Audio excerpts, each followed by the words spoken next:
Hello everyone, and welcome to episode 31 of Wildwood Zoo. In today's episode, I build the second animal, or the third animal in the tiger trek, and this is the Amur Leopard, which is a animal found in Siberia, which is like Russia slash China. And yeah, this habitat took me around 2 weeks to make. It took me ages. Um, the general mountain I made in the middle of this, honestly, it's taken me ages to do it. And what doesn't help even more is that I got the save file deleted. So I basically forgot to save it and I lost all my mountain progress. So I had to restart all again. But don't worry, I cut that out for you, so you don't have to see the first bit. So what you're watching is the second step. Well, not currently, but after I've done the terraforming. When I start the mountain, it's the second attempt of that. Um, but yeah, I hope you enjoyed today's video. If you can please leave a like and subscribe to the channel, that'd be greatly appreciated. If you do want to be named after an animal, leave a comment down below, and I'd do that as soon as possible. But yeah, so in today's episode, as you know, it's the Amur Leopard, and this is a arboreal species of big cat, so they do climb quite often. Even being in the cold biome, they do have some elevation in them areas. But yeah, I mostly focused on trying to make it escape proof, which I haven't done fully yet. Um, just because a lot of the Amur leopard habitats I saw online for inspiration had a mesh top or were covered on the top by ceiling or anything like that. Um, but I want to do an open air one. Um, they recommend not to do an open air habitat because they do have very long jump distances, so you can escape super easily. But luckily, I feel like I have escape proofed it enough so that they don't jump off. Um, but mainly, I think it's just, well, the actual game mechanics don't allow it to jump off. But I think I'm going to do a little bit more work on that. Maybe putting up some mesh along the raised pathway, which I put along to kind of separate the two sections. But yeah. So as I'm building this mountain, I kind of extended it along to the second bit. Um, that bit is actually going to be for the, I think it's going to be for the Tarkin. We'll see how it goes. I really wanted to build a habitat for the Tarkin. I haven't actually done it yet, and it's definitely one of my favourite ungulates, which is a hooved animal. I've seen in a long time actually.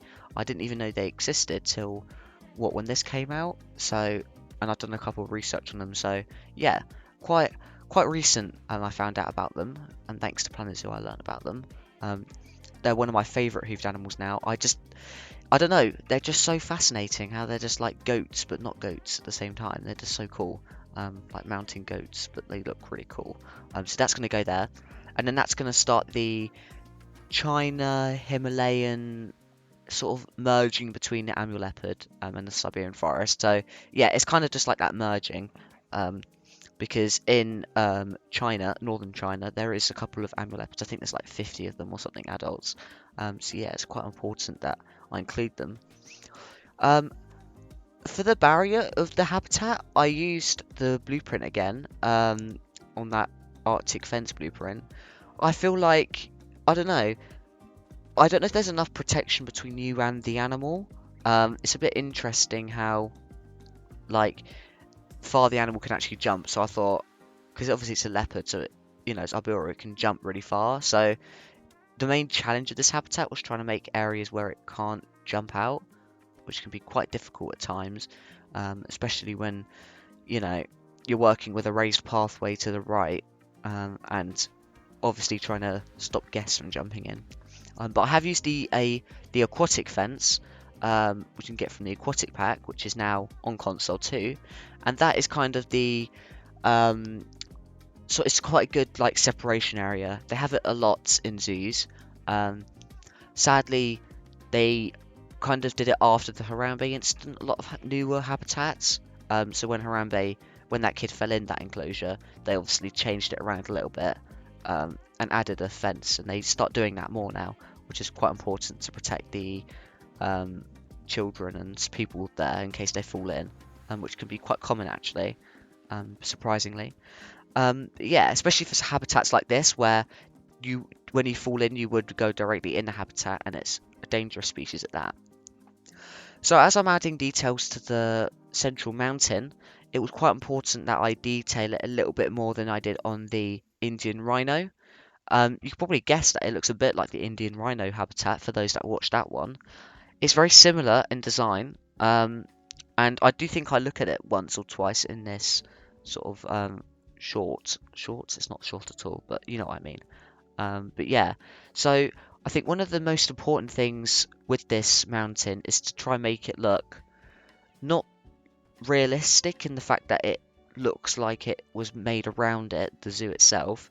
It's more kind of showing that it was made to be realistic. So it looks a bit more realistic than the average would do, but you know, it's Planet Zoo, it's not going to be perfect curves, or I'm not spending my time to make that. So yeah, it's quite important that I do that. One of my favourite bits of this game is obviously the beautiful foliage work, and I add a little bit of the foliage work, mainly just to kind of add a little bit of different colours. In the Siberian tiger habitats, you've probably noticed that I used a lot of the different coloured grasses, but since I did the barnyard animal pack, I thought I'm going to step away and try and go outside my comfort zone a little bit of them, because I find them really good to use, but I use them so much that I don't think I need to use them anymore. So I thought I'm going to kind of swerve away from using them and do a little bit of work. And here you can also see me. I'm actually building a little pagoda for the staff entrance to the habitat. It's not overly big.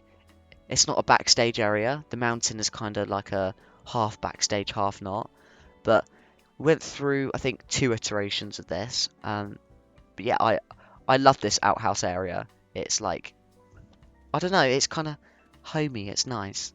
But yeah, that's mostly the stuff. You can still see a little bit through it. I don't think that is the final idea. I think I kind of push it along a little bit. But yeah, it's just to kind of have separate this middle part area from the sort of takeout food area to the staff area.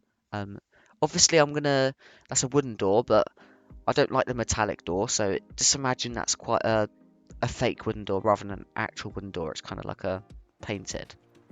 Anyway, it's the part of the video where I do some facts about the Amur Leopard.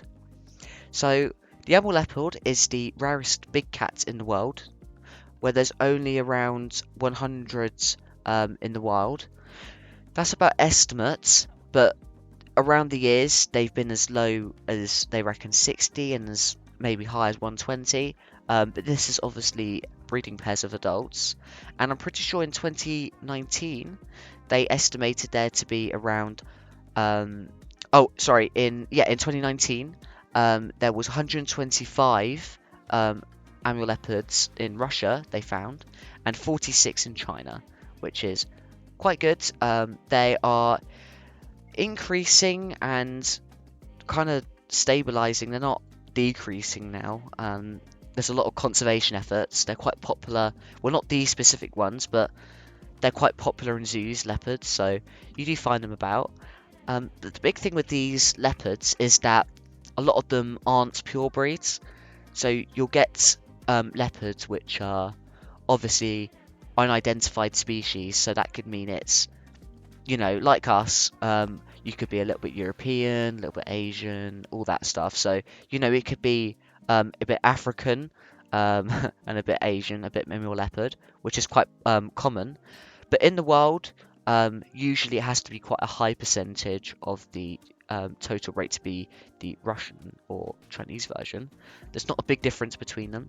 But yeah, the Amur leopard is a critically endangered species, which means they're only found in one section of habitats, so they don't have a big range, and there's not many within those habitats. And within the Siberian forests, the Amur leopard struggles because it is highly contested with lots of other big predators, apexes, such as the Siberian tiger, and there's a couple of others which are like very minute little things, not to worry about, like ferrets are quite dangerous in them parts, and they say.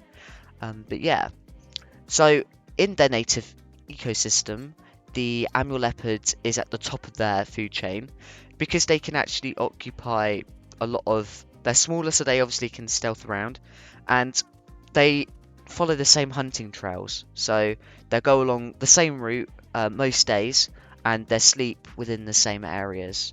And they usually are very territorial, so they mark out their area and will stay in that area by themselves until they venture out when they're ready to breed. But luckily, they do have a couple of cubs usually 2 or 3.